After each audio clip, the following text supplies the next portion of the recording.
Oh, my pleasure. There you go. Welcome, everyone. I want to start this program promptly because Victor has another class to get to, and he's graciously agreed to be our presenter for today's program. We are very happy to have Victor joining us, and I can tell you that he has a lot of experience both in teaching this type of class and in the work that he does. He is a PhD technology educator, and he has spent the last 30 years in academic, corporate, and governmental settings. So certainly a wide range of places to be sharing his knowledge. Apparently, Victor took apart his first PC back in the 80s when the rest of us were barely using them. And he's followed the technology revolution as both as an in terms of his everyday life. He uses internet, digital music, Netflix, the usual. In addition to holding positions at the University of Illinois and the Department of Agriculture and teaching information tech at the Information Technology Institute at Montgomery College. So I know that you're in really good hands. Victor has graciously agreed to, as I mentioned, do this presentation for us. And he does have a hard stop so that he can get to his next class. So I don't want to take up too much of his time. I want to thank him for being here. Victor, thank you for doing this. And we appreciate it. And I know that we have some members on who are anxious to learn more. So the room Okay, is yours. thank you, Lynn. This is my first time in your community, so I'm excited to hear your questions and see what kinds of things some of you are into. Um, the cloud, if you're a computer user, uh, you cannot avoid it these days. Um, if you use Google, which it's impossible not to these days, and if you store files, backup files, or use any of the technologies, there's usually a cloud component in it. And so a lot of people don't understand what is the cloud and what do I really need it and how do I use it and so on. So this will sort of be a little we'll dip our toes in the technology and look at some of the possibilities and some of the ways that we use the cloud. I'm coming to you live today from Montgomery College, where I teach in the evenings, and I have a class starting at 6, as Lynn mentioned. So let's get right into it. Um, Let me give you an example. I have a good friend named Bob, who I've known for 40 years since I started playing with PCs. And we try to have lunch once a month. And when I say to him, Bob, are you free on November 4th? He says, well, let me go home and check my calendar. And there is a picture of his calendar. It's a paper calendar. And Bob's a pretty techie guy. So I always make fun of him because he doesn't use a computer-based calendar. I, of course, have to use a computer-based calendar. I would be totally lost if I did not arrange my appointments and immediately write them down when I get them, because otherwise I won't show up. So what do I do in my daily life? And I'm sure many of you do this as well. So here's a picture of my Google Calendar. You'll discover that I am a very loyal Google user. I try to use their technology whenever I can. And so if Lynn and I were going to go have coffee, I would go into my phone and make a note of where and when we would be meeting. So you can see on the left side is I think that's my iPhone calendar. And I would write down the appointment. And when I got home and I pulled up my desktop PC running Windows and pull up my Google Calendar, there is my appointment with Lynn. So this happens every day. I probably make 4 or 5 appointments a day, and they're automatically synchronized. Now, this might seem very trivial, but this is really important, and it illustrates a very basic kind of function that we do every day. So let's take a look at the behind the scenes mechanics of what actually happens. And it doesn't matter if you have a Mac or a PC or an iPad or an iPhone or a Chromebook. It all works pretty much the same way. So the question is, what is my Google Calendar, and how does this magic really happen? So here's a sort of a step-by-step analysis of what's going on. So on my phone and on my desktop computer, which are the main devices that I use, I mean, today I'm somewhere else on a different computer, but it doesn't really matter. The key is that I am logged in to my Google account, which is the same thing as your Google email address. Um, and Google is aware that I'm connected on my PC. It's also aware that I'm connected on my phone. And for most of us, we don't even do that. We don't have to worry about it because when we pull up our device, we're already connected. Well, Google is keeping track in its brain somewhere out in the cloud, the fact that I am connected to these two devices. And when I make an appointment, unlike Bob's paper and pencil calendar, my Google Calendar lives in the cloud. And we'll talk about what the cloud actually is. I'll give you a little sneak peek. Uh, the cloud in this case is my Google ID that I've gotten from Google, and they've given me space out on the internet. And one of the things that we keep in this private space that's really mine, but being given to me by Google, is my calendar data. So my calendar actually lives in the cloud, on the internet, in the Google world. So when I make this appointment, the appointment is made in the internet, and Google then checks and says, ah, Victor, you seem to be logged in on your iPad. Let me update what I show on the iPad. And so now Google is, and I use the word pushing, Google pushes my appointment to the various devices. And as soon as I log in on a new computer, Google again does the same thing. It checks and sees, there's some new information. I'm going to push that out to your calendar if you want to look. And of course, Google has many, I use probably dozens of different apps that Google has. And the data for those apps, again, lives in an area that is provided by Google. Uh, in the specific case of Google, if you don't know this, each Google user ID gives you 15 gigabytes, which is 15,000 megabytes, if you still think megabytes. And that's a lot of room. And, if you're a typical user, you probably use email. So that should really be adequate. The good news is you can always buy more space if you don't ever erase mail, like many people I know. But that's generally what's going on. So if you understand what uh, the steps that I just went through, then you already have a pretty good idea of uh, what's going on with respect to your being part of this cloud community. All right, so let's dig more into this. Um, one of the things I teach, not today, is a little bit of a history on how we got to where we are today. Um, Sometimes, like I was sitting at 35,000 feet and wondering, we didn't always have these wonderful jets with reclining seats and good food and, that could go 500 miles an hour. How did we get here? And so I read about the Wright brothers, and it was fascinating to see how they started flight. How a 30-second flight was like so significant back then. And if you're interested in that, I recommend this book by Walter Isaacson, who's become kind of infamous and famous recently because he's done a biography of Elon Musk. And of course, Elon's a very controversial figure. And Isaacson has written books on Einstein and Steve Jobs, and he's a very respected and well-known and thorough author.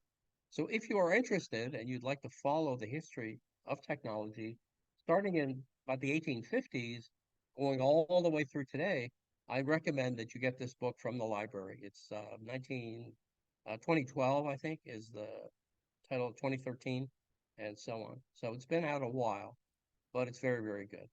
All right, well, let's do a little bit of history just for a couple of minutes. And before we had personal computers, let's say, and we had the internet and network computers, we had mainframes.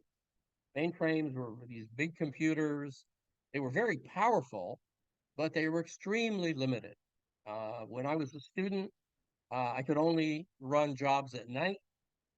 Typical job would take me 3 days because I would have to submit the job on day one, check my errors on day two, and get the results on day three. So you could see progress was really slow. It took me 5 years to get my PhD just because the computers weren't cooperating. Well, that's really not true. I was not a great student back then. All right. So we had mainframe computers. They were used for like a lot of academic processing, but there was a major revolution in the 80s, and something called the IBM PC came along. IBM decided to release a personal computer, and all of a sudden, people like Bill Gates and Steve Jobs appeared on the scene. And so, for the first time, there was a commercial computer that you could buy at well, it wasn't like a cheap price, but it was reasonable. And you could control it yourself, and they were great programs. And instead of 3 days to do something, I could run a spreadsheet and do my calculations in 5 minutes. And so, for both businesses and users, realized that personal computers were going to stay and they were going to really be part of our environment. Um, in the 90s, businesses and individuals realized that, hey, these computers can talk to each other. And so the era of network computing came along, and uh, companies discovered instead of buying 100 printers for your 100 users, you could buy two or three and they could be shared, and you could save a lot of money. You could share files, you could share documents, you could collaborate on documents. So network computing became sort of the thing. And today, of course, every business has some type of network computing solution.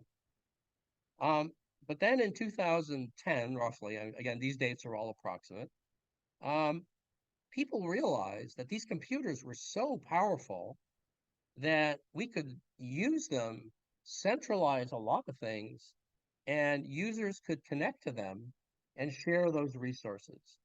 So what really was true in the mainframe days, where there was a centralized system of computers, all of a sudden we were going to do the same thing. We were going to centralize what we had and give individuals access to the information that's on these computers.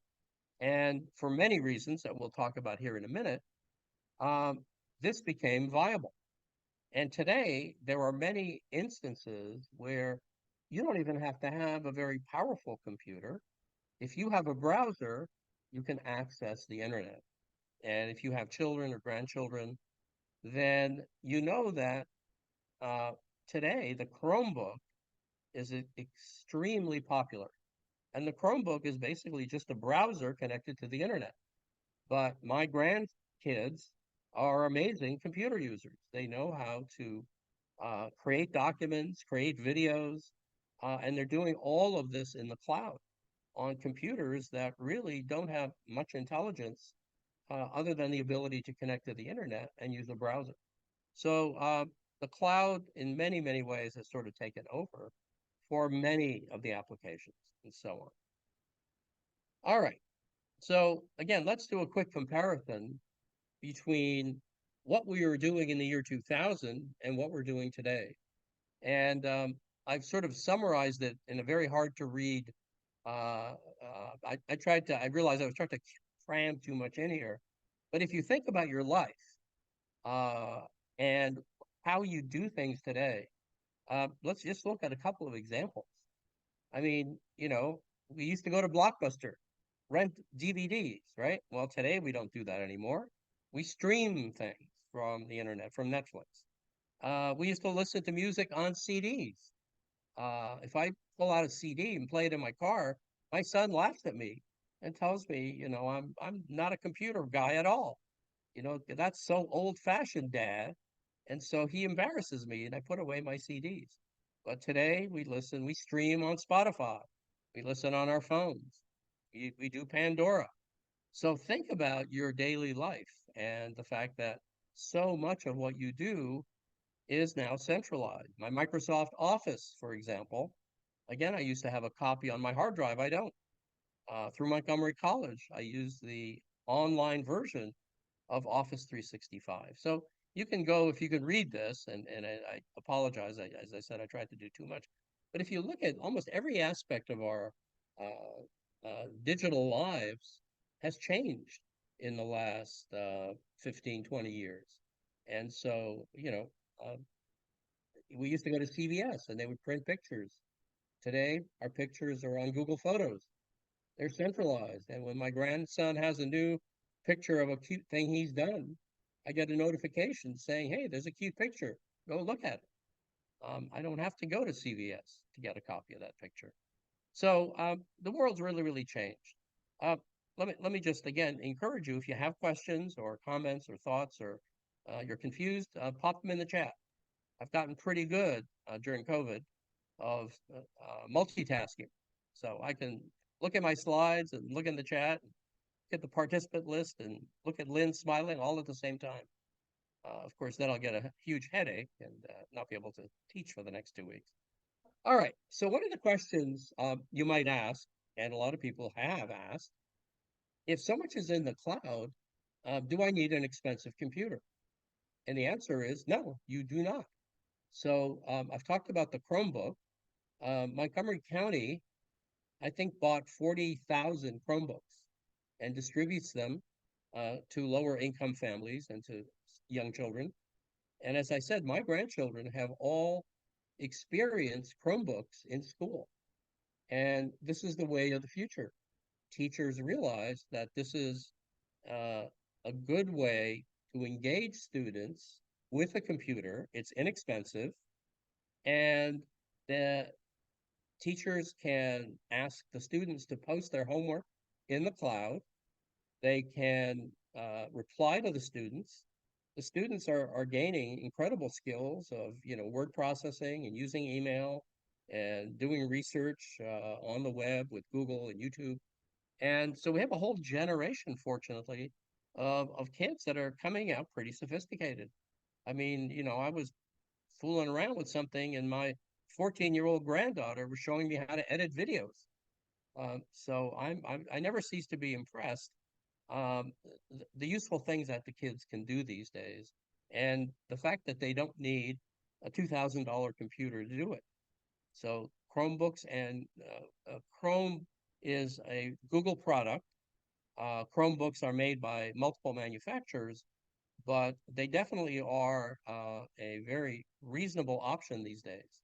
Uh, Here are a couple of comparisons if we look at the pros and cons. Again, a Chromebook is inexpensive, it's lightweight. You can use any of the Google and Android apps.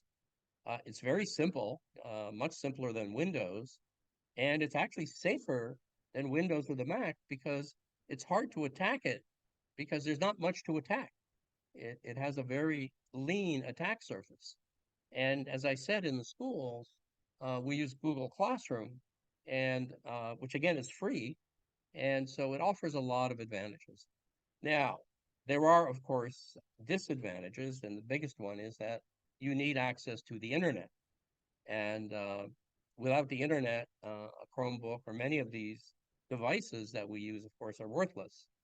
So, and if you are a specialist that works with high-end software that requires a high-end processor, lots of storage, then, of course, a Chromebook wouldn't work for you.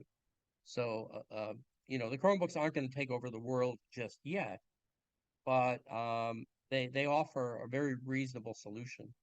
And many of us who, may in the past have used a very expensive laptop like the one I'm using right now, a Chromebook would be just as good for many of the things that we do every day. So one of the things, of course, that I've noticed is that many people, don't have a desktop or a laptop because if you have a phone, if you have a tablet, and if you have a Chromebook, you oftentimes don't need a laptop or a desktop. So we're living at a time where we have lots of choices. And I know from my own wife, she spends most of her time using her phone and her tablet. She reads on her tablet. She reads the Washington Post. She watches videos on her tablet. And, there's really no reason most of the time that she has to use her desktop computer. All right. Um, Here's a good example of the difference between a cloud-based app and a computer-based app. Most of us are familiar with Microsoft Office. The traditional way we used Office was to buy uh, a license. We used to buy it on a DVD, but they don't even do that anymore. So we get a license online and we install it onto our hard drive. And we can keep that copy since we own it as long as we want.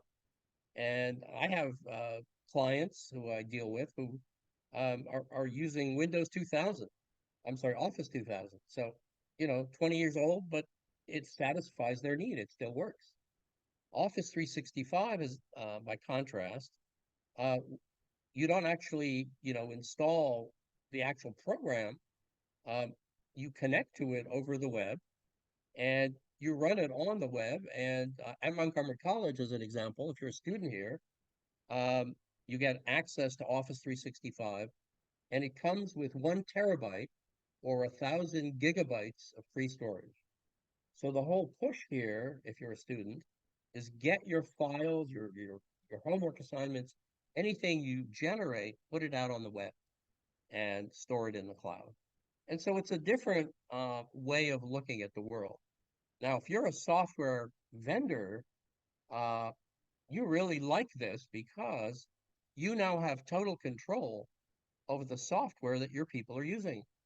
So unlike the old model, where I have a million people using Office, but each one of them is, changing things and running it locally, I can't really know what you're doing. And if you're doing it wrong or you're messing things up, when you call support, well, maybe then I'll figure out what you did that you shouldn't have done. If I control the software and there's a bug and I have to fix something, well, I fix it, and then the next day you take advantage of it. So for software manufacturers and really end users, they benefit when things are in the cloud. Now, of course, the end users don't like the fact that every month they pay that $10 fee. It's like, your Netflix every month. You don't like paying that. But, again, I think that's the future. Companies like Adobe, um, the large companies are now moving in that direction to sell you a subscription as opposed to selling you a piece of software and so on. So you'll see, I could be wrong, but I think that certainly the next decade, we'll see more and more of that. So for most of us, what we're primarily concerned with is where do we put our stuff? So again, traditionally, if you were a Mac user or a PC user, your files would live on the hard drive. And if you needed more storage, you bought an external drive to supplement what came with it. Today, excuse me, today, we can still do that. We can buy an external drive. You see a picture there of a large hard drive. I bought a 6 terabyte hard drive at Costco for about $100. I mean, uh, drive space is incredibly cheap. On the other hand, if you take a vacation these days, you come home with 1,000 pictures of your penguins that you saw in South Island of New Zealand. So that's what fills up all that space. When we were going to CVS to develop our pictures, we didn't give them 1,000 pictures of penguins to develop. So, we've taken advantage of digital technology to, be careless. Who cares what the picture looks like? It's free. So I'll just take 1,000 more. And we have flash drives, which are really, really very useful. In the cloud, we have the different vendors that give us free storage and then allow us to buy more storage. So Apple gives us iCloud storage, Microsoft gives us OneDrive, Google gives us Google Drive, and there are hundreds of different vendors out there trying to give us some free storage that to make it available. So let's distinguish for a moment what is the internet and what is the cloud? Are they the same thing? And the answer is no, they aren't. This is what the internet looks like. I know this is not a very romantic picture of the internet. It's kind of ugly. So, but when you guess where your stuff lives, right there in one of those server rooms. Many of them happen to be out by Dulles Airport, believe it or not, because some of you probably remember AOL. So AOL was based out here in Fairfax County, and many internet companies then uh, were based out in the Dulles corridor. And much of since the government introduced a lot of this technology, many things are still based here. So this is a server room. Companies rent space in these server rooms. And the internet then is a collection of these servers or high-end computers with lots of storage. They talk to each other using routers, which are connection devices. Um, we have something called the Internet Protocol, which basically are sets of rules. And we have a series of what we call ISPs, or Internet Service Providers.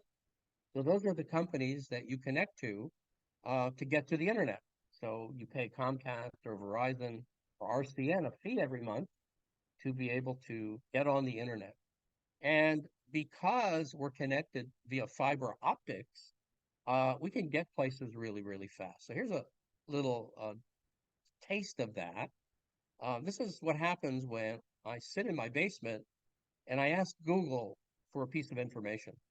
So I am number one in this graphic, and Google uh, in Seattle is number 20. My request takes a couple of seconds to get there and back. And notice all of these stops along the way are different ISPs that whose networks we connect with. And every stop here, every number is where your data, your request goes through a router. And the router is like a traffic cop that says, hey, go this way or go that way. One of the beautiful things about the internet is like your GPS that tells you, oh, don't take the Beltway today. Take East-West Highway. It's less congested. Well, the internet does the same thing. These ISPs and these routers talk to each other, and they come up with the optimal path to send data when you need it. And so it's a very self-healing type system. And this to me is a miracle. I've been doing this stuff, against with PC since 1983, so it's 40 years, and I'm still wowed by the fact that again I can talk to Google and get an answer in 3 seconds. Uh, there's a question about how expensive uh, how expensive is it to buy a Chromebook? The cost of the Chromebooks is more like in the $200 to $300 range for a basic one. They do have some with fancier screens that have some additional features, but you don't need one of those. So the average Chromebook comes with a 12-inch screen. It's very lightweight, has a really good battery, and so on. So yeah, you're definitely in the $200 to $300 range, and uh, you know there are lots of used ones available. And one of the nice things about the Chromebook is when you give it to someone else, they can wipe out the little program that wipes out everything that was on it, and you basically can start from scratch. Tony says, can you access non-Google programs or emails via Chrome? Sure. So anything you can access in a browser, you can access on a Chromebook. So, I can do all the Apple programs. I can run Apple programs. Apple has a whole series of cloud-based programs that I can run. So no, it's not at all restricted. It's very open. And there's a store where you can go and look for applications like Zoom. Zoom works great on a Chromebook because really all you're doing is again using the internet, so on. So no, it's very, very flexible. Again, the only major limitation would be if you needed to install a program, not everything is available uh, being accessed through a browser. So there are very high-end programs. My wife, for example, she does use one program from Hallmark that creates greeting cards, but she has to install the software on her computer.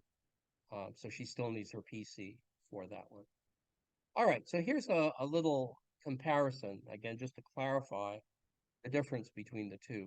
So the internet, of course, is the highway, how you get somewhere. It's infrastructure. The cloud is the content, and that's really what we care about. If I have a good internet connection, I don't care how I got there. I just care about, will Google work? Will I be able to listen to my song on YouTube? Can I watch my favorite video on Netflix? Can I listen to Taylor Swift on Spotify?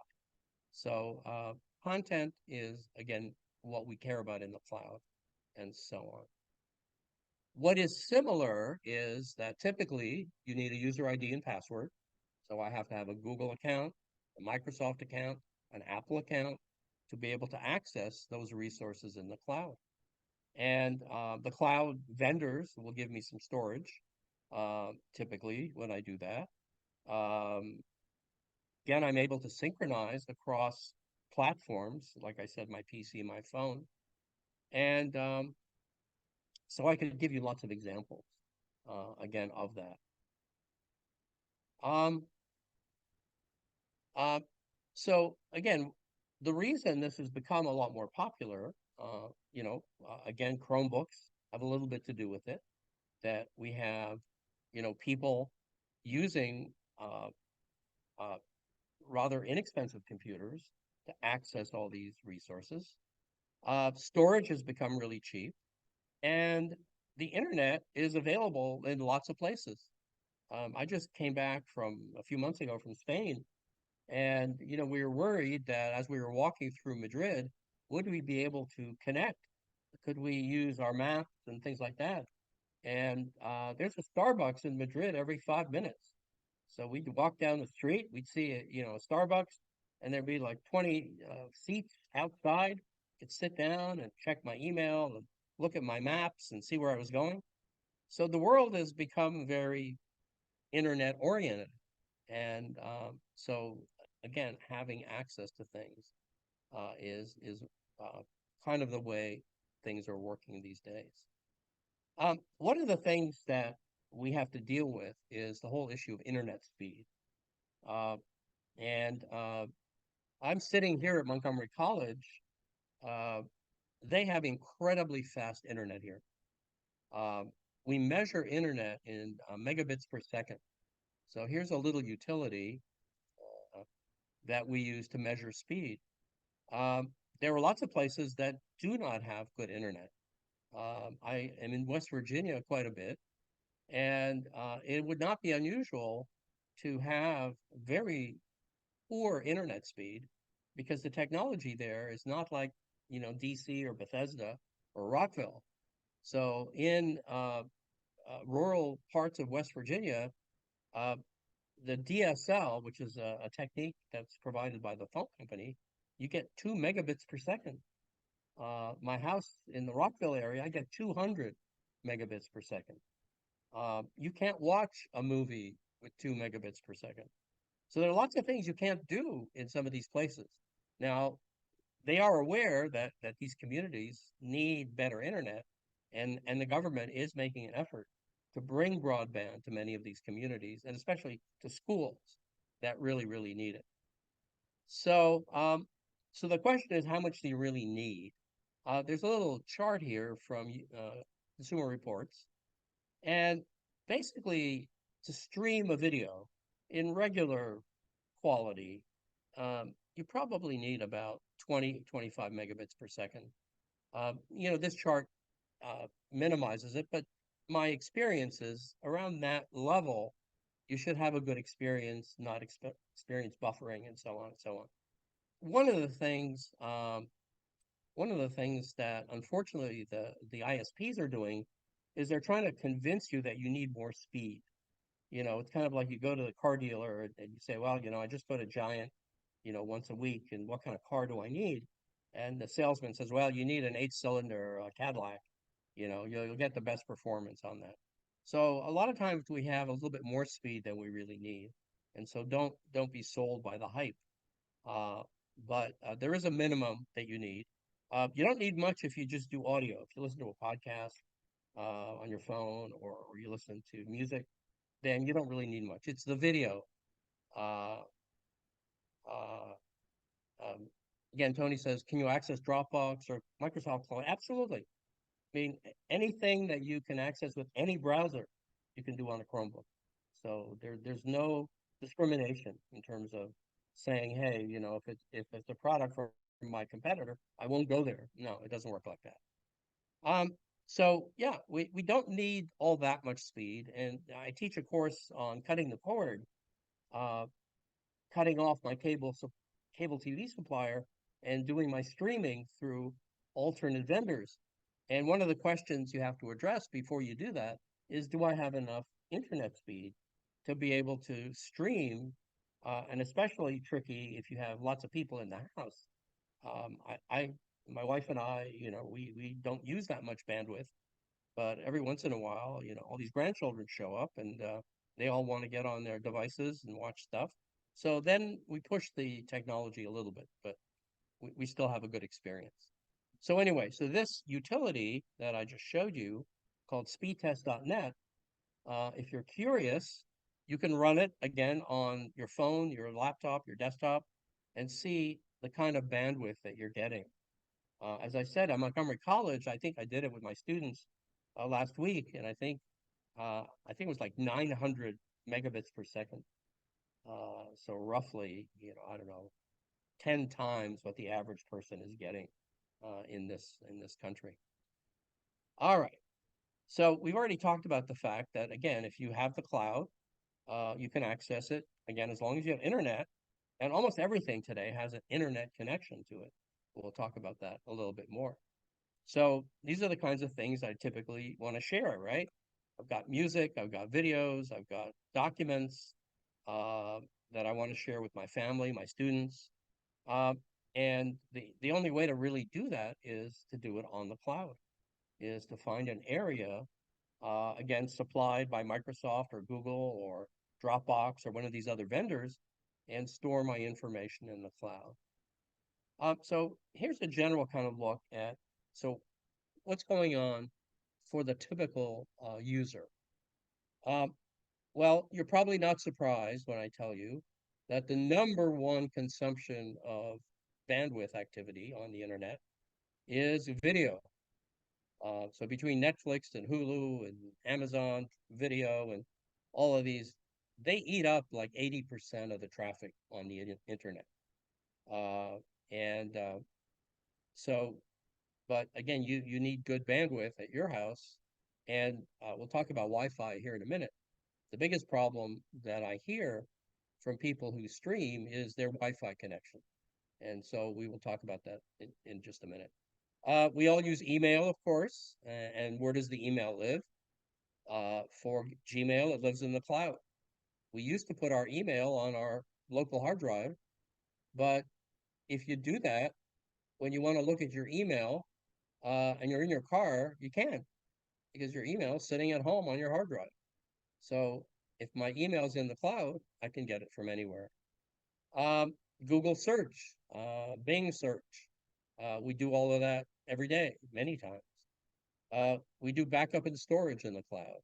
Again, if I have a terabyte of storage from my Microsoft OneDrive, then I can use that as a backup device. Um, Communication, Skype, WhatsApp. Uh, uh, One of the things we can do is actually disconnect our landline and use a what we call a voice over IP solution. So we can actually make phone calls over the internet. And if you want a free phone line, guess what? Google will give you a free number with Google Voice. If you have a Google account, just look up Google Voice, ask for a number. I've had my number for 20 years. And when I travel, I use it. I make phone calls from my laptop. Uh, and then we have lots of applications. We take classes. Again, I watch a lot of videos on YouTube. I read my books, electronic books. So there's a lot of things I can do in the cloud that, again, I can do on a Chromebook, but I do not need my desktop. I do not need that expensive computer to do many, many of these things. All right. So again, pros and cons. Uh, if the vendor is in charge of the software, that's great, right? I don't have to worry uh, about updates. So I can get these files from any device. Um, if you have a large file and you want to attach it to an email, you can't do it because it's too big. So what you have to do is create a link in one of these cloud storage areas and then share the link. And I think that's the last thing I have in my PowerPoint is to show you how to do that. If the cloud is doing your work, again, you don't need a high-end PC. One of the characteristics of a Chromebook is that it does not use a high-end processor. And that's why you can buy it for, on the cheap. You're not, my laptop cost $1,000 because it has a high-end processor. It has a very, large amount of storage. It has a, chip design to make it, cooler. But with a Chromebook, you typically don't worry about those things. Again, the disadvantage is if you don't have internet, well, then you can't do very much locally just on the computer. If I don't have internet, I can still use my desktop at home and put together emails. And uh, when the internet comes back, then when the internet comes back, then I can send those letters and so on. All right. Now, one of the questions that often comes up is, well, I don't trust the cloud. Who's running the cloud? Who are these people? Is my stuff going to be safe out there? And that is a legitimate question. And like anything else, you have to use common sense when you put information on the cloud. Um, but if you think about it, how much of the information you have is really all that sensitive? So it's very, very little typically. And so, um, my advice is, don't put anything that you have that's sensitive. If you have sensitive information, store it on a flash drive and take it out of your computer when you don't need it and protect it. And we'll see another example. Use two-factor authentication whenever you can. That will protect your devices. And, I give a separate talk just on staying safe online because that is something that we all need to do today. We unfortunately get too much email. I get texts from people I don't know asking me to help them. And really, these are just phishing expeditions of people who want to call me and try to, get information about who I am and get my credit card number and so on and so on.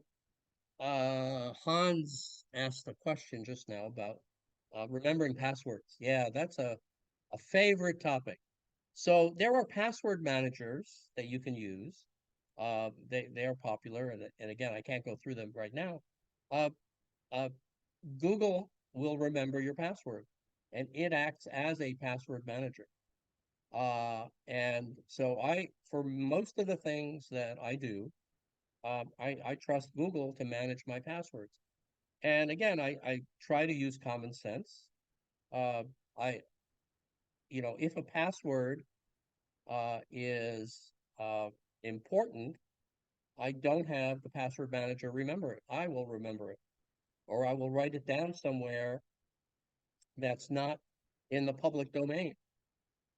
So again, if you think about those few passwords, uh, like the password to your bank account or your Visa card, make exceptions for those. And I'll show you again one other example here in a minute.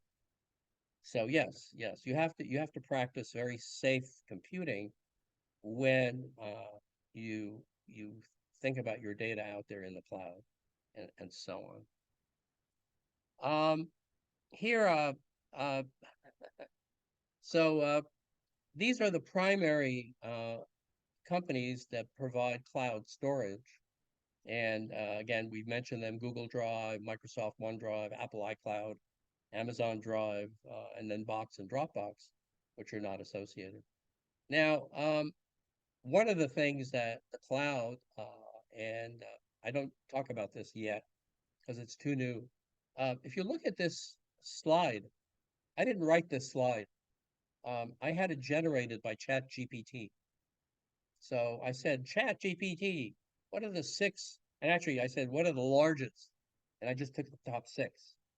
What are the largest vendors that provide cloud storage? And ChatGPT gave me a nice list. So in the future, as uh, AI becomes part of our daily lives, it is also a cloud-based function and so on. Now, here is an example of how you might protect your data.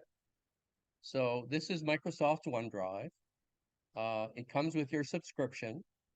And if you do have OneDrive, again, you get terabyte of storage. You may have noticed, maybe you didn't, see this thing called the personal vault. Um, it looks like a regular folder, but it's not. So we recognize folders are, on my Mac or PC are just storage devices, right? But this personal vault is not a regular folder. What is it?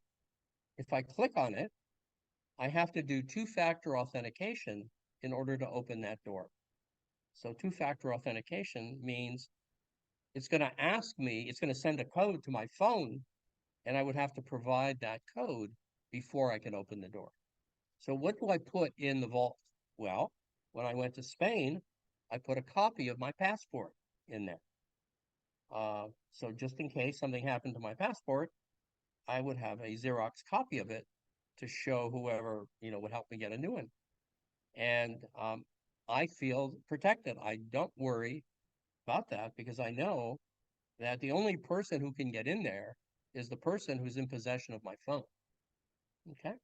So that is my two-factor authentication. Now, the last thing I'm going to show you and then open it up for some questions in the time we have remaining. How do I share something in one of these? It's very, very easy. I right-click on a folder.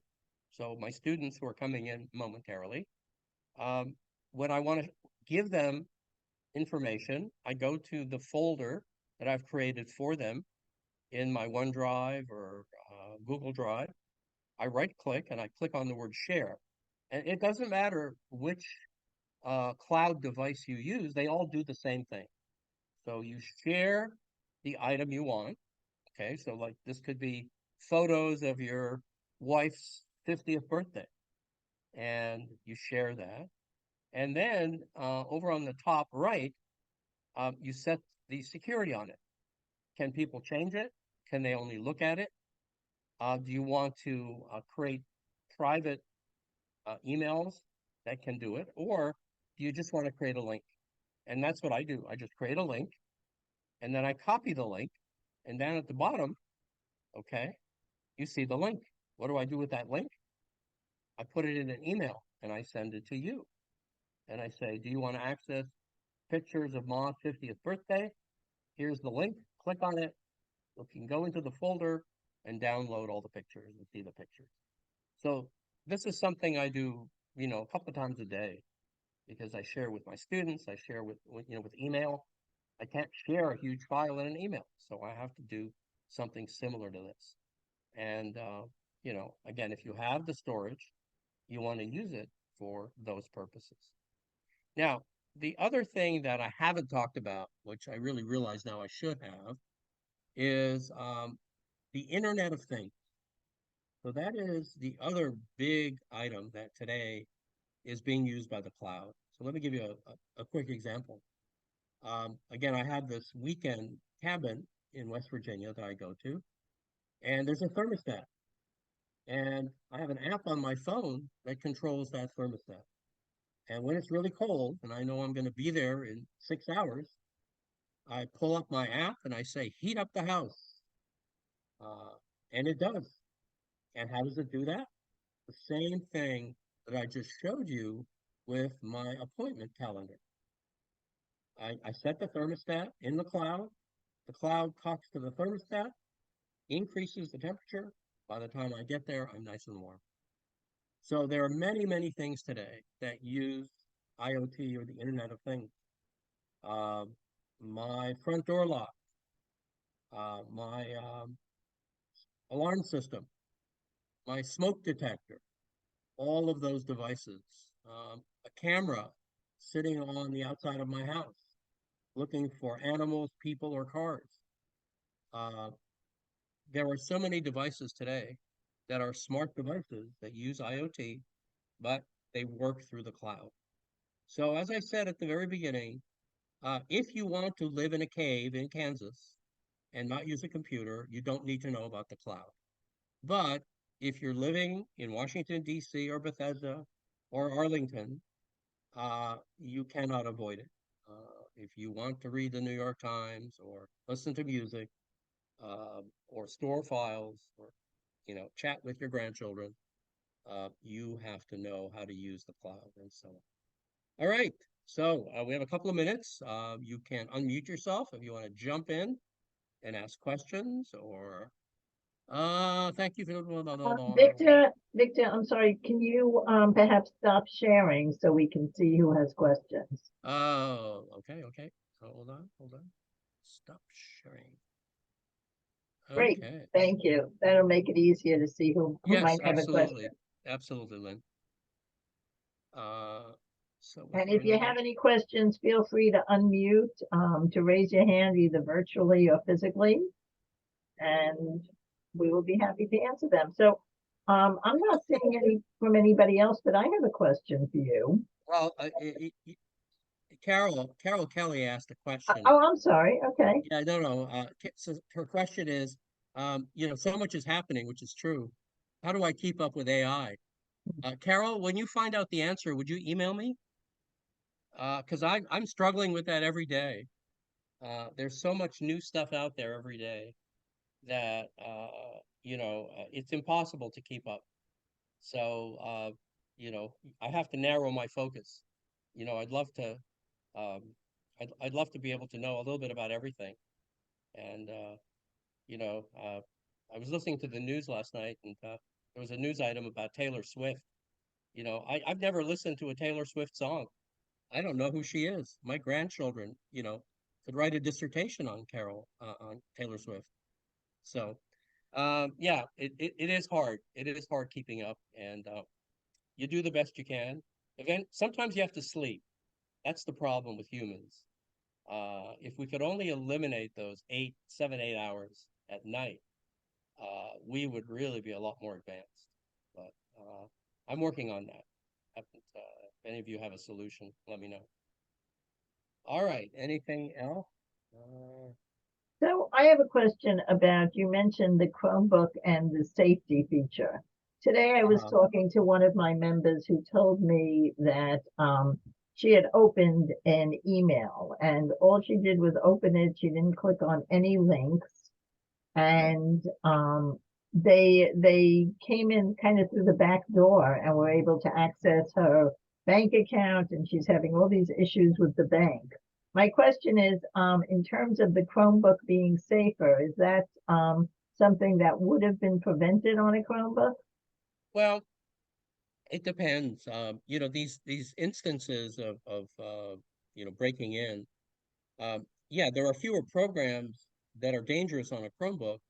You still have email, and in your email there are all sorts of things that are dangerous. So, there's a link in your email, you click on it thinking, that it's going to take you to the DC Public Library, and then you discover, no, that didn't happen. So, but in general, it is much safer, yes. That's all I can say. Once we get into specifics of one incident, we just don't know. So, yeah. Got it. Thank you. Uh, I see Diana's asking about a lecture on keeping safe on the internet. We've had lectures like that before. I'm happy to have you back to do another one, though, if you'd like to That's come one of back. my top three. Okay, we'll invite you back. Okay, okay. Other questions? We have like 4 minutes before Victor has to go teach his class, so I want to be respectful of his time. Yeah. If you give me a second, I'm just going to open the door and let my students in. They can Oh, certainly sit down and then we can keep talking for a few more minutes. But just hold on.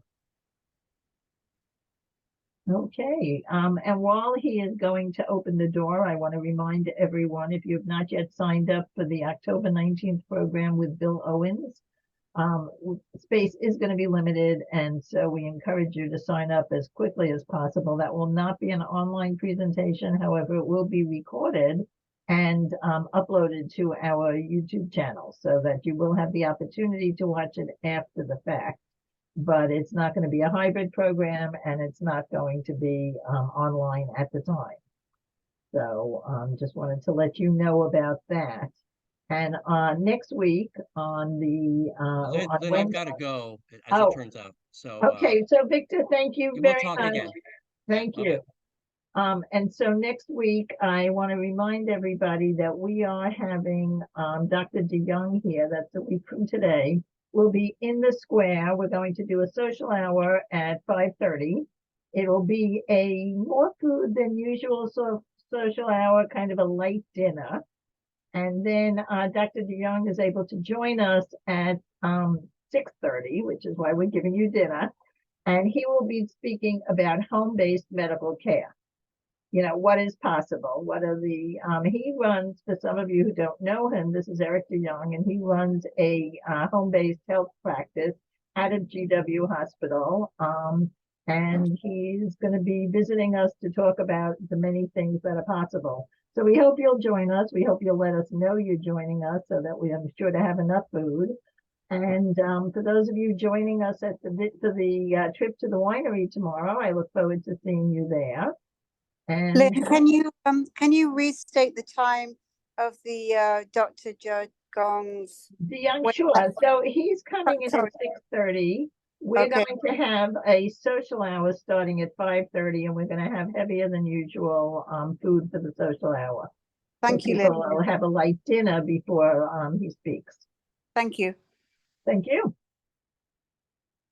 Okay, so if there is nothing else, thank you for joining us, and we look forward to seeing some of you tomorrow for the trip to the vineyard. Have a nice evening.